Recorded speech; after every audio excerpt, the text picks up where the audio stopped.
ताजी हरी सब्जी ले लो, कद्दू करेला लौकी टिंडा कहीं नहीं मिलेगा, सब्जी इससे मंदा। 16 साल की चंदा की लुभावनी आवाज से ताजी सब्जी खरीदने के लिए लोगों की लंबी चौड़ी लाइन लग जाती है। मेरा 1 किलो करेला, 2 किलो टिंडा और 1 किलो शीरा, शलगम, खीरा और सलाद वाले टमाटर कर दो।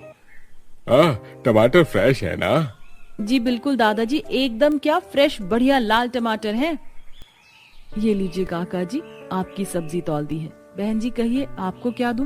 मुझे 1 किलो हरा वाला पेठा कर दो और पहिया ये ग्वार फली और आधी किलो शिमला मिर्च कर दो। और मैंने तुमसे कच्चे आंवले मंगवाए थे, लाई हो क्या? जी अभी थोड़ा टाइम लगेगा, आज नहीं ला पाई। कोई नहीं, इन सब्जियों के पैसे काट लो और तुम जो सब्जी लेने के बाद फ्री में धनिया देती हो वो तो डालो। सुधा मुस्कुराहट के साथ सब्जियों की थाली में धनिया दे देती है। वैसे तुम्हारे यहाँ की सब्जी एकदम ताजी होती है। ताजी सब्जियां बनाने में भी बड़ा मन लगता है और घर वाले भी उंगलियां चाटते रह जाते हैं। गरीब सब्जी वाली सुधा की तारीफ सुनकर सब्जी मंडी के बाकी व्यापारी जलकर खाक हो जाते हैं। जहां गरीब माँ बेटियों के पास लंबी कतार थी, बाकी व्यापारी अपनी मुरझाई सब्जियों की सजाए हुए मुंह ताक रहे थे। सारे व्यापारी क्यों उस गरीब सब्जी वाली के लिए गुस्सा जता रहे थे और क्यों मर्दों से भरी खराब माहौल वाले सब्जी मोहल्ले में सुधा अपनी 3 जवान बेटी के साथ सब्जी बेच रही थी। आखिर उसकी ऐसी क्या मजबूरी रही होगी, जानने के लिए कहानी के पिछले भाग में देखते हैं। आलू ले, अरबी ले, कांदा ले लो, ताजी ताजी भाजी ले लो, आ गया है सब्जी वाला आपके गली मोहल्ले में, सब्जी ले लो। सब्जी वाले को देखकर सुशीला नाम की औरत सड़ा हुआ टमाटर गुस्से से उसके मुंह पर मारती है। झूठा मक्का निर्लज्ज कहीं का, चला जा अपना ठेला लेकर हमारे मोहल्ले से, वरना ऐसे ही सड़े सड़े टमाटर पड़ेंगे। ये क्या हरकत है सुशीला बहन, आपने टमाटर क्यों मारा? कम से कम मेरा कसूर तो बता दो। बड़ा आया दूध का धुला, एक तो ताजी सब्जी बोलकर हम भोले भाले मोहल्ले वालों को महंगे दामों पर बासी सब्जियां चिपका जाता है और ना समझ बनता है। अरे भाभी जी, आप ये कैसी बातें कर रही हैं? मैं अपने खेत में ताजी सब्जियां उगाकर बेचता हूँ, भरोसा कीजिए। कौन सी ताजी सब्जी उगाता है तू? तेरा सारा कच्चा चिट्ठा चमन ने हम सबको बता दिया, इसलिए हम उससे ही सब्जी खरीदेंगे। निराश होकर मनोज सब्जी का ठेला लेकर अपने घर आता है। घर के नाम पर छप्पर डला पुरखों का छोड़ गया एक पुराना सा मकान, जिसके अंदर मनोज अपनी पत्नी सुधा और 3 बेटियों चंदा, अनीता, कंचन के साथ था। वह सब जन मिलकर मेहनत से खेतों में सब्जी उगाते थे। खेत के छोटे से हिस्से से ही मनोज के घर की जरूरत अभी तक पूरी होती आई थी। बगल में उसका सगा भाई चमन और उसकी पत्नी चंपा, जो कि उनसे जलन रखते थे। चमन भी सब्जी बेचता था। चमन बहुत ही आग लगाओ स्वभाव का था, जिसने अपने भाई के खिलाफ उसके अपने ही ग्राहकों को भड़का दिया था। अजी अब क्यों एक ही बात को सोच सोच कर अपना दिल दुखाए जा रहे हो? रोटी ठंडी हो रही है, खा भी लो। मैं कभी सपने में भी नहीं सोच सकता था सुधा मेरा अपना सगा भाई मेरी पीठ में छुरा भोगेगा। क्या नहीं क्या पूरे वक्त में मैंने उसके लिए अपनी तरफ से पूंजी लगाकर मैंने उसका सब्जी का कारोबार शुरू करवाया। जब इसके परिवार के पास खाने के लिए रोटी नहीं थी तब इसको रोटी दी, और आज ये मेरा ही दुश्मन बन बैठा है। मैं जाकर बात करूंगा और उससे जवाब देना होगा। मनोज गुस्से में चमन के पास आकर सवाल जवाब करता है। दोनों के बीच हाथापाई तक पहुंच जाती है। खबरदार बड़े भैया, तो मेरे बाप नहीं हो जो मैं तुम्हारी मार पिटाई सहलूंगा। मैंने भी अपने हाथों में चूड़ियां नहीं पहनी, मेरा भी हाथ उठ जाएगा। चलिए पिताजी, यहाँ से चलिए, आपको हमारी सौगंध। अरे तुमने अपने मुस्टंडे भाई को जाने क्यों दिया? उसे कूट कर भेजना था। तुम्हारा भाई अपनी खेती बाड़ी से अच्छा पैसा छाप रहा है, इसीलिए उसको ज्यादा घमंड आ गया है। घमंड आ गया है तो मुझको घमंड तोड़ना भी आता है। अब ना रहेगा बांस, ना बजेगी बांसुरी। चमन अपने भाई के खेत में उगाई सब्जियों में जहरीली खाद डाल देता है, जिससे जमीन बंजर हो जाती है और घर में खाने के लाले पड़ जाते हैं। परिवार में ऐसे हालात देखकर मनोज को सदमे से लकवा की बीमारी लग जाती है। अब सारी जिम्मेदारी सुधा पर आ जाती है। वो अपने बंजर खेत को देख देख कर बिलख बिलख कर बहुत रोती है।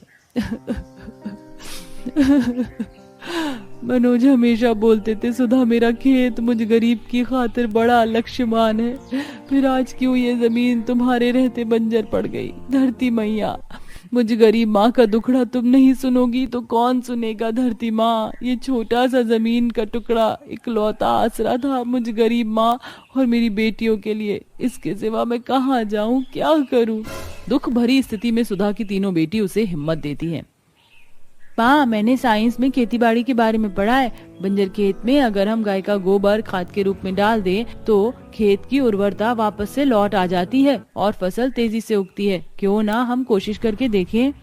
अब चारों गरीब माँ बेटी रोड गली गाय भैंस के तबेलों से गोबर इकट्ठा करके पूरे खेत में डाल देती हैं। अब बारी सब्जी उगाने की थी। कंचन ने सोच विचार कर बोला, मौसम के अनुसार इस वक्त हमको सब्जी में बाथू, पालक, मेथी उगाना सही रहेगा। ठंड के सीजन में साग ज्यादा बिकता है। हाँ, और मटन मशरूम भी तो कितना बिकता है, तो थोड़े से हिस्से में वो भी लगा देंगे। ऐसा करते हैं, खेत को 3 क्यारी में बांटकर एक तरफ साग, एक में मटर मशरूम और तीसरे में शिमला, गोभी, धनिया मिर्च और हरी सब्जियां उगाते हैं। अब गरीब माँ बेटी मिलजुल कर मेहनत करके सब्जी उगाती हैं। बुरे हाल और गरीबी भरे नसीब के कारण वह नमक पानी पीकर सो जाती हैं। किसी से गरीबी का गिला नहीं करती। थोड़े टाइम बाद खेत में हरी भरी ताजी सब्जी उग जाती है। चारों सब्जी तोड़कर बाजार में आकर बेचने लगती हैं। ताजी ताजी सब्जी उठा लो, मेथी, पालक, मटर मशरूम, आओ आओ आंटी जी, ताजी ताजी भाजी ले लो। इतनी ताजी सब्जियां देखकर कुछ महिलाएं खरीदने लगती हैं। अरे कोमल, देख ये गरीब माँ बेटी कितनी ताजी और फ्रेश सब्जी बेच रही है, यहीं से ले लेते हैं। उस कालू राम के पास क्यों ही जाना, बिल्कुल कुत्ते की तरह झाड़ कर बोलता है। हाँ यार, तू बिल्कुल ठीक बोल रही है, मिर्च की तरह तीखी बोली बोलता है। उसकी बिल्कुल भी मिठास नहीं आवाज में। अरे बहना, ये मेथी कैसे दिया? जी 30 रुपए किलो लग जाएगा। खेत का तोड़ा हुआ बिल्कुल ताजी सब्जी है। अरे वाह, सब्जियों का रेट तो बड़ा ही सही लगा रही हो। अब हम तुम्ही से सब्जी ले जाएंगे। अभी दोनों महिलाएं गरीब माँ बेटी से सब्जी खरीद ही रही थी, तभी एक पुलिस वाला आकर सुधा को डंडा मार देता है। अबे ओ गरीब माँ बेटी, चलो उठाओ अपनी सब्जी और निकलो यहाँ से। पर क्यों दरोगा बाबू, मैं तो गरीब औरत हूँ, अभी अभी आई हूँ। हाथ जोड़कर विनती करती हूँ आपके आगे, मेरे पति बड़े बीमार हैं। 200-400 की सब्जी बेच लेने दो, चली जाऊंगी फिर। अरे एक बार में तुझे समझ में नहीं आता क्या? पुलिस वाला बौखला कर सारी सब्जी गिरा देता है। बेचारी गरीब माँ बेटी रोते हुए सब्जियों को इकट्ठा करने लगती हैं। माँ, उन गंदे पुलिस अंकल ने हमारी सारी सब्जी बर्बाद कर दी। हमने कितनी मेहनत से सब्जी उगाई थी। अब पिताजी की दवाई और राशन तो नहीं ला पाएंगे। चंदा मेरी बच्ची, चुप हो जा। भगवान हमारा इम्तिहान ले रहे हैं, ये दुख की घड़ी भी दूर हो जाएगी। सुधा की इतनी कष्ट भरी परिस्थितियों को देखकर दोनों औरतें हमदर्दी जताती हैं। चुप हो जाओ बहन, रो नहीं। एक काम करो, कल से तुम हमारे मोहल्ले में सब्जियां ले आना। हमारे मोहल्ले वाले तो ताजी सब्जी ढूंढते हैं, लेकिन मिलती नहीं है। तुम्हारी सब्जियां हम बिकवा देंगे। आप दोनों का बहुत बहुत धन्यवाद बहन जी। धन्यवाद की कोई बात नहीं। यहाँ थोड़ी दूर पर प्रशांत एकलेब का जो मोहल्ला है, वहीं आ जाना। अगले दिन गरीब माँ बेटी खेत में से सारी सब्जी सुबह सुबह तोड़कर मोहल्ले में बेचने के लिए जाती हैं। देखते ही देखते उनकी ताजी सब्जियां तेजी से खत्म हो जाती हैं और अच्छी कमाई हो जाती है। इसी तरह से उन्हें मोहल्ले में सब्जी बेचते 2 से 3 सप्ताह हो जाते हैं। माँ, अभी तक हमने कितने पैसे कमाए हैं? अभी तक हमने केवल मात्र 10,000 रुपए कमाए हैं। इतने में तुम्हारे पिताजी का इलाज नहीं होगा। मोहल्ले में सब्जी बेचकर काम नहीं चलेगा। माँ, हम लोग एक काम कर सकते हैं, क्यों ना हम मोहल्ले के थोड़ी दूरी पर ही जो सब्जी मंडी है वहां सब्जी बेचे तो ज्यादा कमाई होगी। लेकिन उस सब्जी मंडी का माहौल बड़ा खराब है कंचन बेटी, वहां पी पाकर भी लोग चलते हैं। माँ, हमको लोगों से क्या लेना देना, हमको तो सिर्फ सब्जी बेचना है। और फिर आप ही तो बोलती हो कि जब हम सही हैं तो सब सही हैं। कंचन के बोलने पर अगले दिन से अब गरीब माँ बेटी अपनी खेती की ताजी सब्जी मंडी में आकर बेचती हैं, जिससे मुरझाई और बासी सब्जी बेचने वाले व्यापारियों का धंधा चौपट हो जाता है, जिससे मंडी के ठरकी व्यापारी उन्हें परेशान करते हैं। अब किस तरह से ये गरीब माँ बेटी उनसे डील करेंगी, आइए देखते हैं। क्यों मेरी चमक छल्लो, आज कितने नोट छाप लिए, बोलो बोलो। भड़ते जैसी शक्ल के सुधर के रहना सीख लो, वरना मुझे नोट छापने के अलावा मुंह पर चप्पल छापना भी आता है और तुम जैसे ठरकी लोगों को टाइट करना भी आता है। सुधा का गुस्सैल मिजाज देखकर कालूराम सब्जी वाले की बोलती बंद हो जाती है। सुधा की तीनों बेटी उसका हौसला बढ़ाती हैं। अरे वाह हमारी माँ, आज तो आपने इस कालूराम की बोलती बंद कर दी, ये हुई ना बात।